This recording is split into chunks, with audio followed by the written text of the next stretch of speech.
നേരത്തെ ഞാനൊരു വീഡിയോയിൽ നിങ്ങളോട് റിങ്കുവിന്റെ കഥ പറയാന്ന് പറഞ്ഞായിരുന്നേ. ഇന്ന് നമുക്ക് റിങ്കുവിന്റെ കഥ പറയാം. റിങ്കുവിനെ ഞങ്ങൾക്ക് കിട്ടിയ കഥ. ഇതേപോലെ ഒരു ഫെബ്രുവരി മാസം 10-ാം തീയതിയാണ് ഞങ്ങൾ റിങ്കുവിനെ ഞങ്ങളുടെ വീട്ടിലോട്ട് കൂട്ടിക്കൊണ്ടുവന്നത്.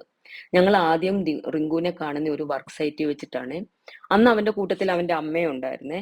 അമ്മയുടെ കൂട്ടത്തില് കുസൃതിയും കുരുത്തക്കേടും ഒക്കെ കാണിച്ച് ഓടി നടക്കുന്ന ഒരു കൊച്ചു കുഞ്ഞനെ, ഞാൻ നേരത്തെ വീഡിയോയിൽ പറഞ്ഞിട്ടുണ്ടല്ലോ, പെറ്റിനെ വളർത്തുന്ന തീരെ ഇഷ്ടമല്ലാത്ത ഒരാളായിരുന്നു ഞാൻ കേട്ടോ. ഹസ്ബൻഡ് അവർക്ക് ഫുഡ് വാങ്ങിച്ചു കൊടുക്കാൻ തുടങ്ങി.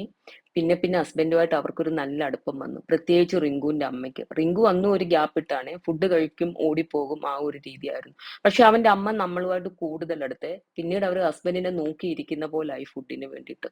ഒരു ദിവസം ഞങ്ങൾ ചെന്നപ്പോൾ റിങ്കു മാത്രമേ ഉള്ളൂ അവിടെ, റിങ്കുവിന്റെ അമ്മയില്ല. അന്ന് അവൻ വിശന്നിട്ട് ഒരുപാട് കരഞ്ഞു. ഹസ്ബൻഡ് അവന് ഫുഡ് വാങ്ങിച്ചു കൊടുത്തു.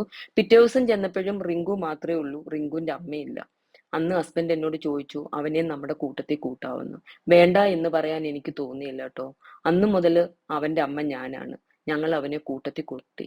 ഇപ്പൊ 2 വർഷമായി. അവൻ ഒരുപാട് വളർന്നു. അവൻ എന്റെ പൊന്നുമോന. അവന്റെ ലോകവും ഞാനാണ് കേട്ടോ. വേറെ ആരുമായിട്ടും അവന് യാതൊരു അടുപ്പവും ഇല്ല. അതിന്റെ ഇടയ്ക്ക് ഇവനെ ഒരു 5 ദിവസത്തേക്ക് ഞങ്ങൾക്ക് നഷ്ടപ്പെട്ടു പോയി.